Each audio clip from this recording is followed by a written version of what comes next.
Image news కి స్వాగతం. ముందుగా బులెటిన్ లో ముఖ్యాంశాలు.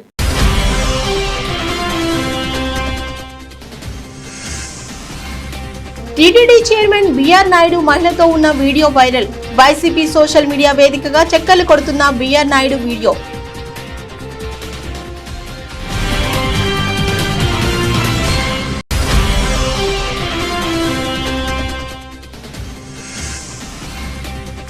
కలియుగ వైకుంఠం తిరుమల శ్రీవారిని దర్శించుకున్న ప్రముఖులు, వీరికి ఆశీర్వచనం అందించిన వేద పండితులు.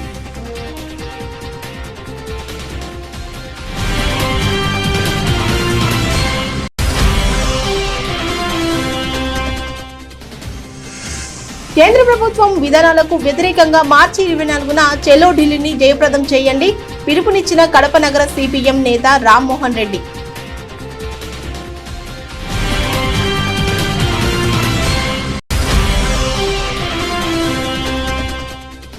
ప్రభుత్వాలు మారుతున్నా, సంక్షేమ పథకాలు మారుతున్నా అగ్రిగోల్డ్ బాధితుల బ్రతుకులు మారటం లేదు. ప్రజాప్రతినిధులు దృష్టి పెట్టలేదని ఆవేదన వ్యక్తం చేస్తున్న బాధితులు.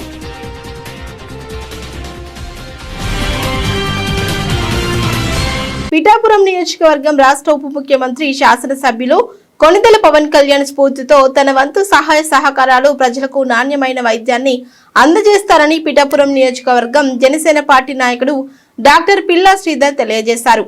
గొల్లప్రోలు మండలం తాడిపత్రి గ్రామంలో జనసేన పార్టీ నాయకుడు గొల్లపల్లి వీరబాబు ఆధ్వర్యంలో విష్ణు హాస్పిటల్స్ అధినేత, జనసేన పార్టీ నాయకుడు డాక్టర్ పిల్లా శ్రీధర్ నేతృత్వంలో మెగా ఉచిత వైద్య శిబిరం ఏర్పాటు చేశారు.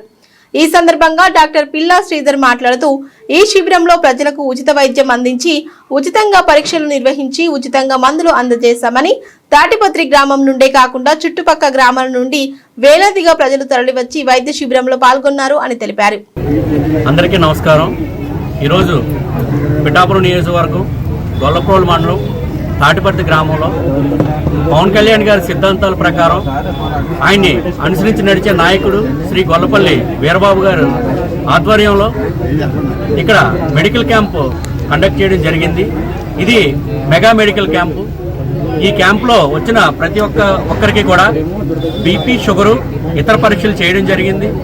అందరికీ కూడా అనుభవజ్ఞులైన డాక్టర్లు, జనరల్ మెడిసిన్, డయాబెటిక్ మెడిసిన్ వైద్యులు, ఆర్థోపెడిక్ వైద్యులు శ్రీ సురేష్ బాబు గారు, అదేవిధంగా గైనకాలజిస్టు శ్రీ మంజుష గారు, వీరందరూ కూడా రోగులను పరీక్షించి తగిన మందులు రాయడం జరిగింది. ఆ మెడిసిన్స్ కూడా అందరికీ కూడా ఉచితంగా ఇవ్వడం జరిగింది. ఇది కేవలం ఏదో క్యాంప్ పెట్టి వదిలేసేటట్టు కాకుండా ఇక్కడ వచ్చిన పేషెంట్స్ ఎవరైనా సరే ఆయా హాస్పిటల్కి వెళ్ళినప్పుడు వాళ్ళకి అక్కడ ఓపీడీ కూడా ఉచితంగా చూడడానికి మాట్లాడడం జరిగింది. డాక్టర్లు అందరూ కూడా అలానే అన్నారు. కాబట్టి ఈ కార్యక్రమాన్ని చాలామంది అవసరమైన వాళ్ళందరూ కూడా ఉపయోగించుకోవడం జరిగింది. పవన్ కళ్యాణ్ గారు రాష్ట్రంలో అనేక బాధ్యతలు ఆయన తీసుకుంటూ, కానీ తన సొంత నియోజకవర్గమైన పిఠాపురం నియోజకవర్గాన్ని చాలా అభివృద్ధి పరంగా తీసుకెళ్తున్నారు. ఎవరికి కష్టం వచ్చినా సరే ఏదో సొంత ఇంటి మనుషులు ఆయన రావడం, అందరికీ కూడా నేనున్నానన్న విధంగా ఆయన డైరెక్ట్గా రాకపోయినా కూడా ఆయన యొక్క సిస్టమ్ ద్వారా అక్కడ ప్రతి సమస్యకు కూడా ఆయన పరిష్కారం చూపిస్తున్నారు. పిఠాపురం నియోజకవర్గంలో మునుపెన్నడూ లేని విధంగా ఇక్కడ అభివృద్ధి కూడా జరుగుతుంది. ముఖ్యంగా హెల్త్ సెక్టర్ విషయంలోకి వస్తే పిఠాపురం హాస్పిటల్ని 100 పడకల హాస్పిటల్ కింద ఆయన వచ్చిన వెంటనే కూడా ప్రపోజల్ పెట్టారు. దాని తగ్గ పనులన్నీ కూడా అక్కడ జరుగుతున్నాయి. త్వరలో అత్యంత క్వాలిటీ ట్రీట్మెంట్ అందరికి కూడా మన పిఠాపురం నియోజకవర్గ ప్రజలతో పాటుగా చుట్టుపక్కల ఉన్న నియోజకవర్గ ప్రజలకు కూడా అందుబాటులోకి వస్తాయని చెప్పేసి సందర్భంగా మీకు తెలియజేస్తున్నాం. ఏదో రాముడికి ఉడత సాయం కింద మా డాక్టర్లు అందరూ కూడా కలిసి పిఠాపురం ఐఎంఏ తరఫున ఇక్కడ మేము వచ్చి ఎవరైతే గ్రామాల నుంచి వాళ్ళు వచ్చి మాకు వైద్య సేవలు అందించండి అన్నారో మేము గ్రామాల్లోకి వెళ్ళి ఎవరైతే పెద్ద పెద్ద హాస్పిటల్ తిరగలేరో వాళ్ళందరికీ కూడా మేము వైద్య సేవలు అందిస్తాం. త్వరలో కూడా అనేక కార్యక్రమాలు మేము చేస్తాం. గతంలో కూడా మనం దాదాపుగా 2022 నుంచి కూడా ఇలా అనేక మెడికల్ క్యాంపులు పెట్టుకుని అనేక వేల రోగులకి మనం వైద్య సేవలు అందించడం జరిగింది. వీళ్ళందరికీ కూడా బెనిఫిట్స్ మనం ఇవ్వడం జరుగుతుంది. ఎవరికి అవసరం వచ్చినా సరే మేమందరూ కూడా పవన్ కళ్యాణ్ గారు రిప్రజెంటేటివ్స్ కింద ఆయన కుటుంబంలో ఒక సభ్యుడిగా మా కుటుంబ సభ్యులైన పిఠాపురం నియోజకవర్గ ప్రజలందరికీ కూడా మేము సాయం చేస్తామని ఈ సందర్భంగా తెలియజేసుకుంటూ థ్యాంక్ యూ. తాటిపత్తిలో గొల్లపల్లి వీరబాబు గారి ఆధ్వర్యంలో మెడికల్ క్యాంప్కి హాజరవడం జరిగింది. పిల్లా Sridhar sir, doctor Suresh Babu, doctor Manjusha, ఇంచుమించు ఒక 1000 మంది దాకా ఈ మెడికల్ క్యాంప్లో పేషెంట్లు వచ్చి మనకి మందులు అవి ఇవ్వడం జరిగింది. చాలా విజయవంతంగా క్యాంప్ నిర్వహించబడింది. జనరల్ మెడిసిన్, షుగరు, బీపీ వ్యాధులు, ఆర్థో, కీళ్ళ నొప్పులకు సంబంధించి, ఎముకలకు సంబంధించి, గైనిక్, స్త్రీ సంబంధిత వ్యాధుల దాని గురించి ఈ రోజు అన్ని చూడడం జరిగింది.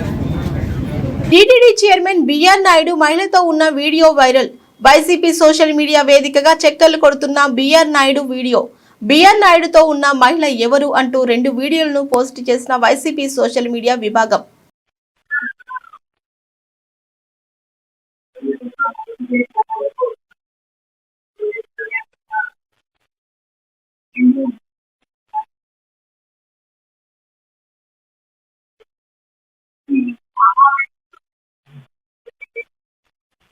చాలా కాలం యాడ్ ఉంటుంది, మీకు చాలా కాలం యాద ఉంటుంది.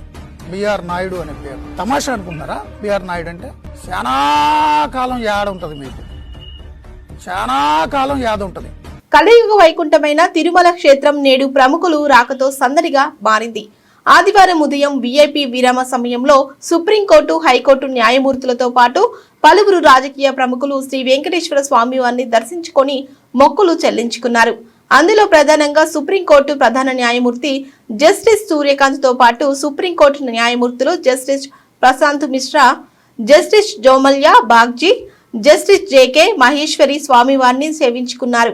అదేవిధంగా ఆంధ్రప్రదేశ్ హైకోర్టు ప్రధాన న్యాయమూర్తి జస్టిస్ ధీరజ్ సింగ్ ఠాకూర్, న్యాయమూర్తులు justice Jayasurya, justice D Ramesh, justice Maheswararao, justice T C D Sekhar, Telangana High Court న్యాయమూర్తి జస్టిస్ సుజాతపల్లి నంద కూడా వేరువేరుగా స్వామివారిని దర్శించుకున్నారు. అదేవిధంగా ఈశాన్య రాష్ట్రం త్రిపుర ముఖ్యమంత్రి డాక్టర్ మాణిక్ సహా శ్రీవారిని దర్శించుకొని ప్రత్యేక పూజలు నిర్వహించారు. అలాగే ఆంధ్రప్రదేశ్ రాష్ట్ర పౌర సరఫరాల శాఖ మంత్రి నాదెండ్ల మనోహర్ కూడా స్వామివారి సేవలో పాల్గొన్నారు. దర్శనానంతరం ఆలయ రంగనాయకుల మండపంలో వేద పండితులు వీరికి ఆశీర్వచనం అందించారు. టీటీడీ అధికారులు వీరికి తీర్థ ప్రసాదాలను అందజేశారు. భద్రతా దృష్ట్యా పోలీసులు తిరుమలలో కట్టుదిట్టమైన ఏర్పాట్లు చేశారు. आज मैं त्रिपुरा से आया हूँ और तिरुपति में बहुत दिन से सोच रहा था यहाँ आना है. पहली बार मैं आया हूँ और भगवान बालाजी से मैं प्रार्थना की है. माननीय प्रधानमंत्री श्री नरेंद्र मोदी जी जिस तरह देश को आगे बढ़ा रहे हैं, मैं बालाजी से ये प्रार्थना की है कि उनको और शक्ति दे, देश को भला हो. जो 2047 में जो विकसित भारत उन्होंने सोचा है वो सचमुच ये हो और देश का भला हो.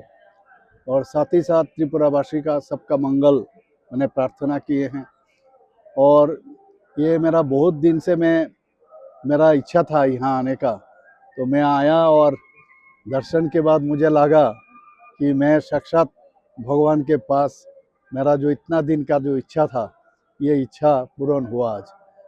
और हम जानते हैं बालाजी सबका भलाई के लिए हमेशा आशीर्वाद करते हैं और मैं उनसे ये प्रार्थना की त्रिपुरा और पूरा देशवासी को भला रखे और अच्छा रखे.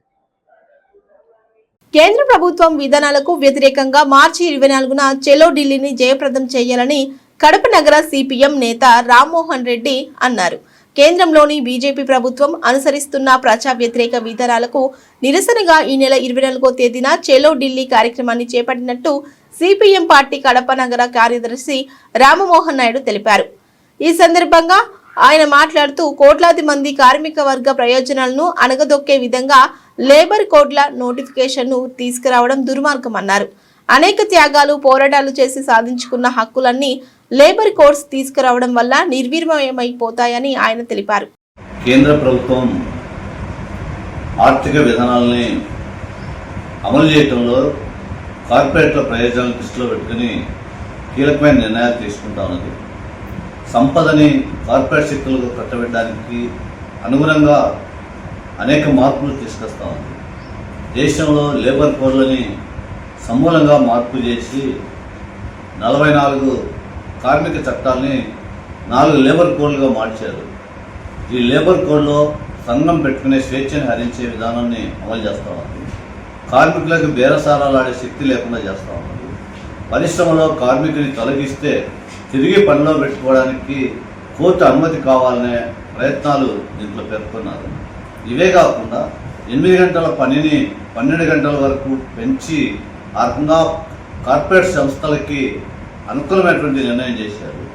వీటితో పాటు వేతనాల పెంపు కానీ లేకపోతే బేరసారాల శక్తి కానీ నిర్వీర్యం చేసేటువంటి పద్ధతిలో అమలు చేస్తున్నారు. అనేక త్యాగాలు పోరాటాలు చేసి కార్మిక వర్గం 8 గంటల పనిదినం సాధించుకుంటే దాన్ని 12 గంటలకు పనిదినం పెంచడం చాలా దుర్మార్గమైనటువంటి విషయం. ఇదే కాకుండా గత 20 సంవత్సరాలుగా గ్రామీణ ప్రాంతాల్లో ఉపాధి హామీ పథకం అమలవుతూ ఉంది. Mahatma Gandhi rural employment guarantee act అమలు కావడం వల్ల గ్రామీణ ప్రాంతాల్లో ఉన్నటువంటి పేదలకి ఉపాధి అవకాశాలు మెరుగుపడ్డాయి. వాళ్ళ యొక్క జీవన ప్రమాణాలు, ఆర్థిక అవసరాలు అనుగుణంగా అభివృద్ధి చెందాయని చెప్పి అనేక నివేదికలు చెప్తా ఉన్నాయి. ఇంత పెద్ద ఎత్తున ఉపయోగపడుతున్నటువంటి మహాత్మా గాంధీ జాతీయ గ్రామీణ ఉపాధి హామీ చట్టాన్ని జీరాంజీగా మార్పు చేశారు. జీరాంజీ చట్టంలో ఇంతకుముందు ఉన్నటువంటి దాన్ని ఇప్పుడు పథకంగా మార్పు చేశారు. ఈ చట్టంలో ఉన్నటువంటి అంశాలను విస్మరించి పథకంగా మార్పు చేయటం వల్ల గ్యారంటీగా ఆ పథకం అమలయ్యేటువంటి పరిస్థితి లేకుండా పోతా ఉంది.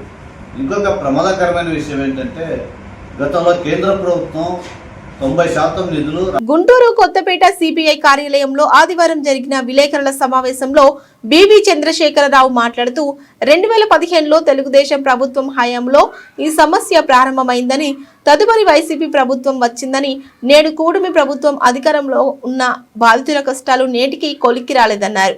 ప్రభుత్వాలు మారుతున్నా, సంక్షేమ పథకాలు మారుతున్నా అగ్రిగోల్డ్ బాధితుల బ్రతుకులు మారటం లేదని, బాధితుల క్షేమాన్ని కోరే ప్రజాప్రతినిధులు దృష్టి పెట్టలేదని ఆవేదన వ్యక్తం చేశారు.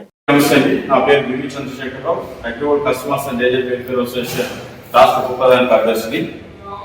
ఈరోజు ఈ రాష్ట్రంలో ప్రభుత్వాలు మారిపోతున్నాయి, సంక్షేమ పథకాలు మారిపోతున్నాయి, కానీ అగ్రిగోల్డ్ బాధితులకి క్షేమం కోరేటువంటి ప్రజాప్రతినిధులు కానీ ముఖ్యమంత్రులు కానీ లేరు.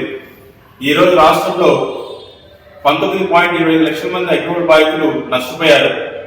వందలాది మంది మరణాలు జరుగుతూ ఉన్నాయి. కానీ ముఖ్యమంత్రి గారికి ఈరోజు ఈ ఉద్యమం అనేటువంటిది తెలుగుదేశం ప్రభుత్వం ఉన్నప్పుడు ఏర్పడింది.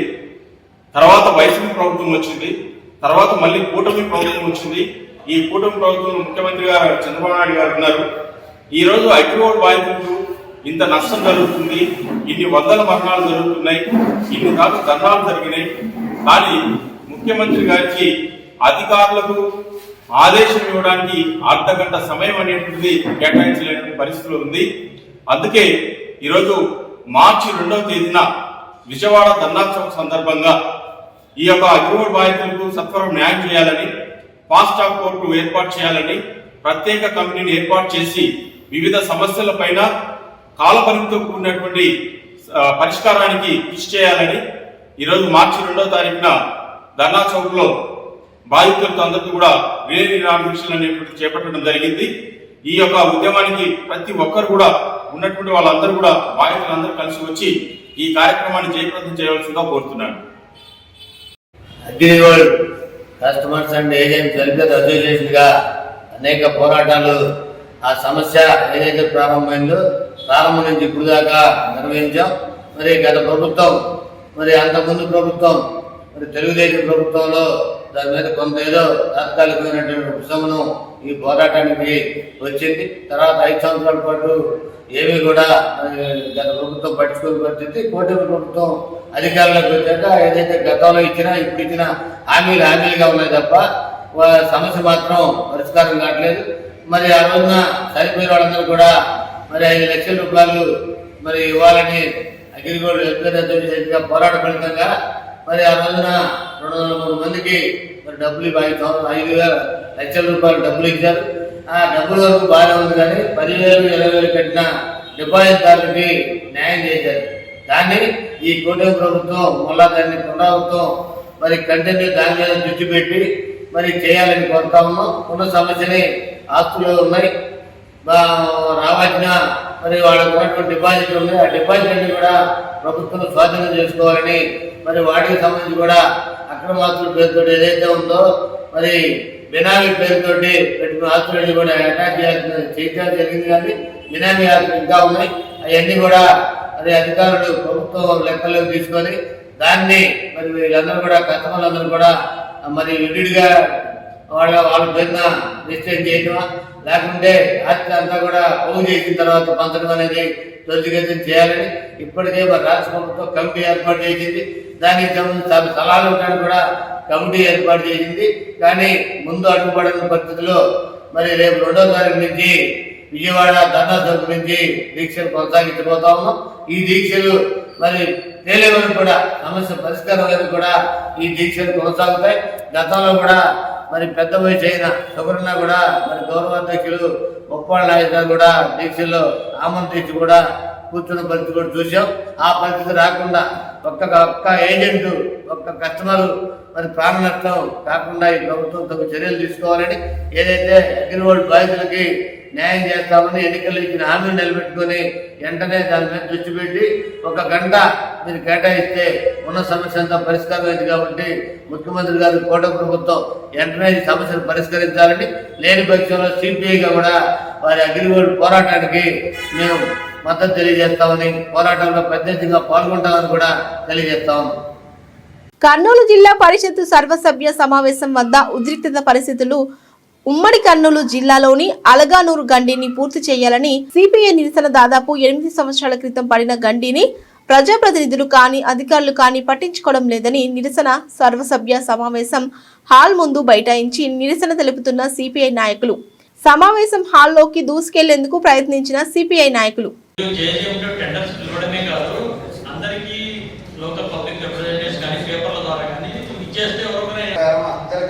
అందరికీ పోయి నేను స్వయంగా నంద్యాల ఉన్నప్పుడు అందరికి ఇచ్చాము. పనగానపల్లిలో మొత్తం అందరూ ఎగ్జామ్ పెట్టుకున్నారు సార్. పనగానపల్లి కాన్స్టిట్యూన్సీ బాగా జరిగింది. వర్క్లన్నీ కూడా 100% అయిపోయింది. అక్కడికి ట్యాంక్ లైన్ కట్టగలిగాం. మిగతా చోట్ల కట్టలేకపోవడం కారణం ఏంటంటే టూర్ ముందుకు రాలేదు. మేము కూడా టూర్ ఉండాలంటే ఎవరైతే ముందుకు వస్తారు. ఎందుకు రాదు? ఊరికి మంచి జరుగుతుందంటే చెప్పుంటారు. కానీ నేను వెళ్ళినప్పుడు ముందు చెప్పుంటారు. ఎందుకంటే ఇది 2000 నుంచి జరుగుతుంది వర్క్. మీరు కర్నూలు జిల్లా కాదు సార్, నంద్యాల జిల్లా అంటే కర్నూలు జిల్లాలో సక్రమంగా జరగలేదు. ఏజీఎంలో చాలా మంది టెండర్స్ చేయలేదు. చాలా వరకు 2 సంవత్సరాల నుంచి కూడా బ్యాంక్ క్లీనింగ్ లేదని చెప్తే దానికి ఎవరు టెండర్స్ రావడం లేదని చూపించలేదు అక్కడ. అంటే వాళ్ళు ఎన్ని రోజులైనా అదే కంటిన్యూ కావాలి, లేకపోతే వాళ్ళ సమస్య పరిష్కారం కావాలి. టెండర్ వేయగారు ఎవరు పాల్గొనలేదు. ఏం చేయాలనేది ప్రత్యామ్నాయం కింద మనం 2428.3 కోట్లతో ప్రపోజల్ మాట చెప్తున్నారు. రాలేదు. లేకపోతే నేను 7 సార్లు క్యాన్సల్ చేసిన తర్వాత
ఇప్పుడు అది కూడా టవర్ లేవు. ముడిపూర్ పక్కన పక్కన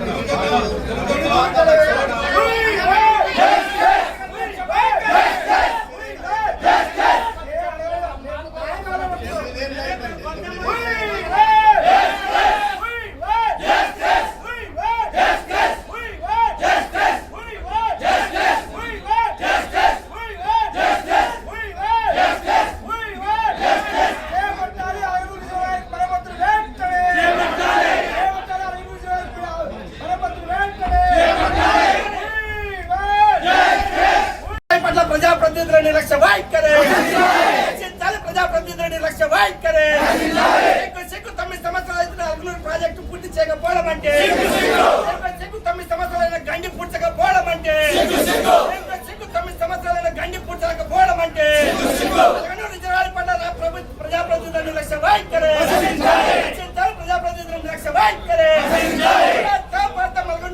గండి పుచ్చేంత వరకు పట్టించుకొని పాలకుల నిర్లక్ష్య వైఖరి రైతుల పట్ల నిర్లక్ష్యం వహించినటువంటి జిల్లా కలెక్టర్ నిర్లక్ష్య వైఖరి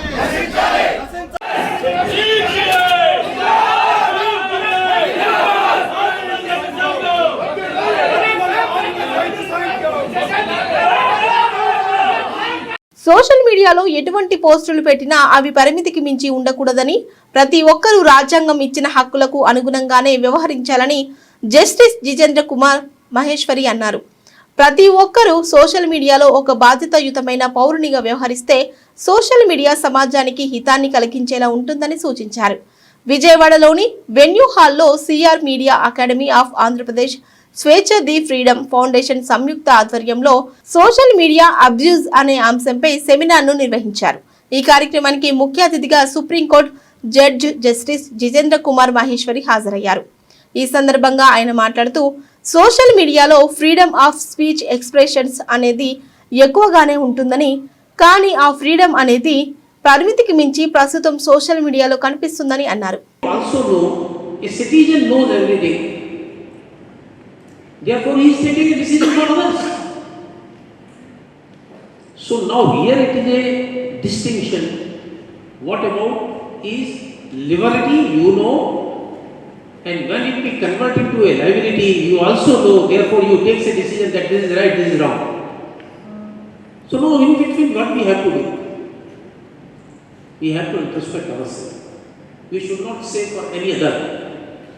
And when we introspect ourselves, then what and how we have to discuss the pros and cons of what is this freedom of speech and expression. If we see that, the fundamental question arises in my mind, as I told, who decides what you can say online? Who decides what you can say online? Is it the Constitution? Is it the tech company hosting the platform? Or is it the digital crowd? Being a citizen, would you be a part of a digital crowd? If it is not, how social media can sustain? So think, these are very niceties, minor things, how social media can sustain. But if we see the wording of Article 19, but an individual can, but through social media it can. This I'm putting in examples. So if it is so, then what it reflects? Once you are pointing out a finger on others, what they said, this is wrong, abusing, offending. Huh? So what is this? Meaning thereby, you have a decisive power to understand what is right, what is wrong. But how it can be possibly done by a citizen? When a citizen himself introspects, he knows the law. He heard on it. Bulletin ముగించే ముందు headlines మరోసారి.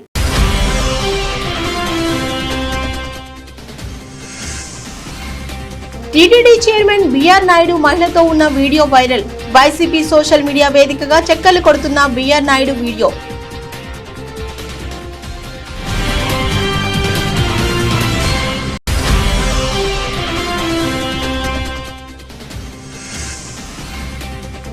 కలిగో వైకుంఠం తిరుమల శ్రీవారిని దర్శించుకున్న ప్రముఖులు, వీరికి ఆశీర్వచనం అందించిన వేద పండితుడు.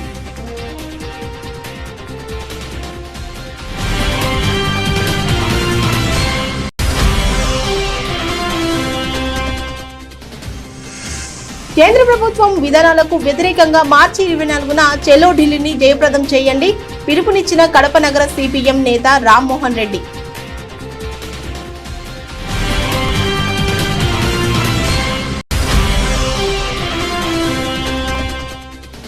ప్రభుత్వాలు మారుతున్నా సంక్షేమ పథకాలు మారుతున్నా అగ్రిగోల్డ్ బాధితుల బ్రతుకులు మారటం లేదు. ప్రజాప్రతినిధులు దృష్టి పెట్టలేదని ఆవేదన వ్యక్తం చేస్తున్న బాధితుడు.